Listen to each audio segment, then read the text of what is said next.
Filipe Grilo, bom dia, economista Olá, bom da dia. Porto Business School. Bom dia. Isto vai ser quase um regresso paulatino ao que estávamos antigamente, ou àquilo como estavam os países antigamente? Não podemos acreditar nesse cenário. Não nos podemos esquecer que 30% ainda assim é acima do valor com que a China começou no início da administração Trump. Portanto, a China tinha uma tarifa de cerca de 10%, vamos pôr assim.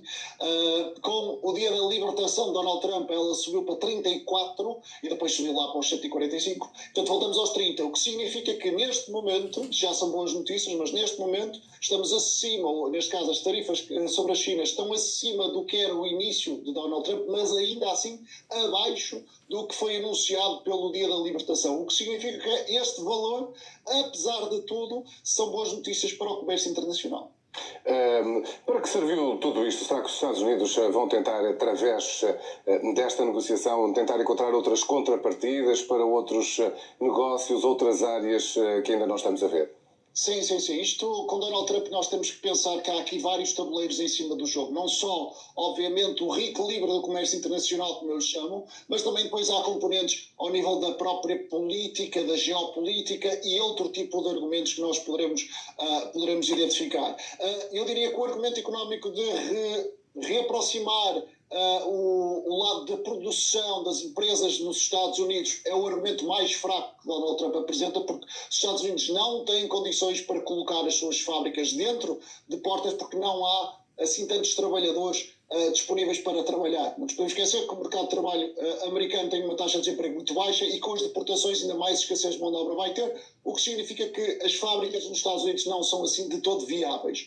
Portanto, há outros argumentos geopolíticos associados a esta negociação. Com a China, a questão do fentanil, que ainda não percebemos muito bem como é que Donald Trump quer inverter essa situação e, portanto, depois temos que aguardar quais são as outras contrapartidas. Neste momento, há toda uma negociação, não só com todos os produtos chineses, mas também com produtos muito específicos para a indústria tecnológica, como os chips, como os materiais, como as terras raras, os tais minérios raros. Portanto, tudo isto são pormenores que nós vamos ter que identificar numa negociação que, imagino eu, será longa e ao final destes 90 dias esperemos nós já termos aqui uma ideia concreta do que vai acontecer depois.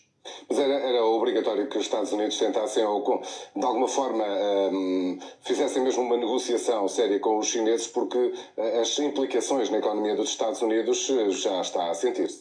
Sim, aliás, aqui o que se nota é que os Estados Unidos estão a perder força neste processo negocial. Eles foram obrigados a negociar com a China, porque a própria China estava a dizer que, ninguém entrou em contato connosco, nós não estamos assim tão interessados em negociar, se eles quiserem negociar que venham ter connosco. Portanto, só esta questão de os americanos terem ido ter com a China para negociar só demonstra que, de facto, os Estados Unidos estão num poder negocial mais diminuto. E depois não nos podemos esquecer que muito da administração americana começou a perceber que havia indicadores económicos que estavam a mostrar os impactos negativos sobre a economia americana desta escalada de tarifas. Aliás, é muito curioso que o secretário que apareceu aí estava a falar que já era quase um embargo, porque eles verdadeiramente sentiram que as transações comerciais com a China quase colapsaram e isto seria um estrangulamento de todo o fornecimento de produtos aos Estados Unidos que poderia provocar, aliás, havia várias notícias disso,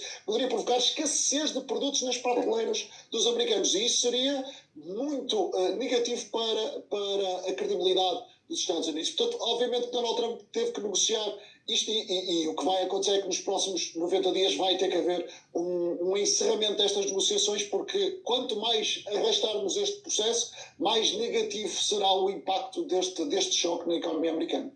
Essa última pergunta, Filipe, isto acontece exatamente até nas vésperas de Trump começar aqui uma visita importante também ao Golfo, a países importantes do Golfo, aos países árabes, com quem tentará também fazer algumas negociações agora. Sim, é curioso que ele até estava disposto a aceitar o avião da Qatar que estavam a propor para negociações. Então, Donald Trump, lá está, é um negociador nato, ele está a assumir que os Estados Unidos são a sua empresa, ele está a negociar pela sua empresa, o que torna isto bastante problemático, porque toda esta incerteza associada a esta negociação está a ruir muito dos planos de investimento que as empresas têm e isto todas as vezes que nós adiamos investimentos, de certa forma, todas as vezes que nós estamos a atrasar o crescimento económico. E, portanto, isto está a ter impactos muito significativos na atividade económica. Não nos podemos esquecer que, obviamente, que a negociação Estados Unidos-China era muito importante, mas a negociação Estados Unidos e Europa, para nós, ainda é mais importante. E nós temos que perceber onde é que nós vamos negociar, porque Donald Trump não quer só a questão do comércio internacional com a Europa, vai querer a questão da defesa e dos gastos na indústria americana e também, provavelmente, vai querer negociar a questão da política da concorrência que a Europa está a apertar nas grandes tech americanas. Filipe Grilo, obrigado pelo comentário. Economista da Porto Business School, a comentar aqui então este pré-acordo entre Estados Unidos e